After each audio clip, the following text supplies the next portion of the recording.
Well, Turkey is on that side, and they are making contacts now with Iran, with Afghanistan, Iran with Afghanistan, Iran with Turkey. So there you have a quite interesting triad coming up. Add to that Russia and China, not India. India is outside this game. It's an unimportant country for the time being, in spite of its size. Also now involved in a very deadly war and unable to find good solutions with the Naxalites.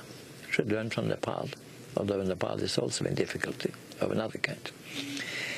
You can look at this and you can draw the conclusion: increasing US irrelevance. Well, you see, that's how empires die. They die with a whimper, and usually not with a bang, as T.S. Eliot said. We're talking to Johan Galtung, whose latest book is called The Fall of the U.S. Empire and Then What? He is known as the father of peace studies, a mediator around the world. Johan Galtung, I wanted to ask you about your assessment of President Obama, but first play a clip for you. This was President Obama speaking months ago at the U.S. Military Academy at West Point, where he unveiled a plan to send an additional 30,000 troops to Afghanistan. He gave this speech a week before he received the Nobel Peace Prize in the city, in the capital you were born, in Oslo. The people of Afghanistan have endured violence for decades. They've been confronted with occupation by the Soviet Union and then by foreign al-Qaeda fighters who used Afghan land for their own purposes. So tonight, I want the Afghan people to understand: America seeks an end to this era of war and suffering. We have no interest in occupying your country. We will support efforts by the Afghan government to open the door to those Taliban who abandon violence and respect the human rights of their fellow citizens. And we will seek a partnership with Afghanistan grounded in mutual respect, to isolate those who destroy, to strengthen those who build, to hasten the day when our troops will leave, and to forge a lasting friendship in which America is your partner and never your patron. That was President Obama. Your response? Totally unrealistic and extremely badly informed. And that from such an intelligent, such a charming man with such a brilliant rhetoric.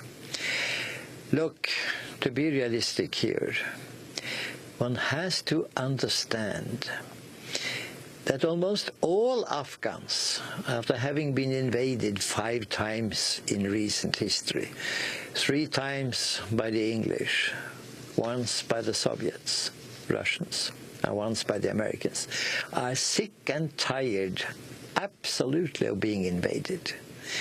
The idea that the Taliban should lay down their arms before the Americans withdraw is outside reality. The idea of a partnership in a country fundamentally and to some extent fundamentalist Muslim, that you can have a partnership and you can come with technical assistance projects, development projects that have not been blessed by Allah, is a great misunderstanding. You will cater to a small group of westernized people in Kabul and a couple of other places. That's the only thing you will reach. Now, where is the Obama plan for cancelling the Bagram base? Where is the plan for giving the pipeline back to the people it should belong to? And that is not Unokal. I hear nothing of the kind. Now, this is just a part of imperial politics. What I do hear with sympathy is the idea of parity.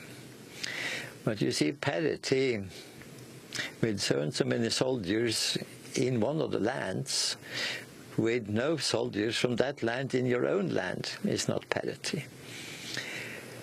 I find, when I talk with Afghans, I find 3 motives, and I mentioned them already.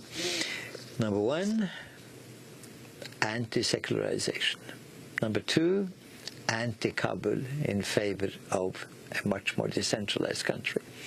Number three, and very importantly, anti-being invaded. So you have so and so many million Afghans, and you have three motivations. You have very many of them with +3. I think you have very few with 0 motivation. Dear Obama, out of touch with reality. We have just, in Afghanistan, the war in Afghanistan has just entered its 104th month. I believe the Vietnam War, the U.S. involvement in the U.S. war in Vietnam was 103 months, making this now, Afghanistan, the longest war in U.S. history. Johan Galtung, how can it end now? And I also want to ask you about Iraq and the media's coverage and the role the media plays in all of this. John F. Kennedy sent the first U.S. military specialists in 1961, and it ended 30 April 75. If you take 14 years and multiply by 12, you get a little bit higher figure, but let's leave that outside. I think it will end by and large the same way as Vietnam. That means United States becoming irrelevant. That means that others will, behind the scene, play important roles. There will be negotiations. We are probably coming into a period where Taliban at some point will meet Americans. They will not go to a place, the Taliban, where they can easily be captured. To find that place where they can meet will not be so easy.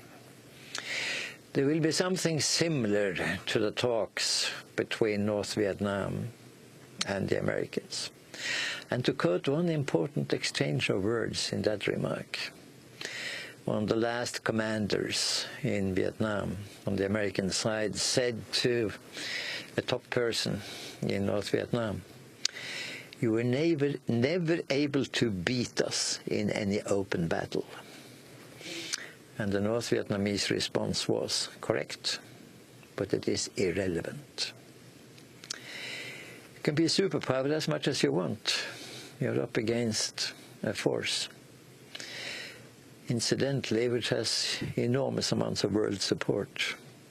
That simply is superior. So instead of playing it with a ladder up to a helicopter on top of the embassy, I would guess that the Obama double plan, on the one hand 30,000 more in, on the other hand withdrawal, an invitation for the Taliban to look at the watch and wait, of course, will play itself out in a way very similar to Vietnam. And in the meantime, others will be working. There were lots of non-governmental people working. Pugwash, for instance. I was a member of that one. I know a little bit about what happened. France played a certain role, no doubt about it. Russia played a role, China played a role. And what happened then when the 30 April 1975 was all over was that the two Vietnams came together like that, and the thing handled itself. Afghanistan will handle itself.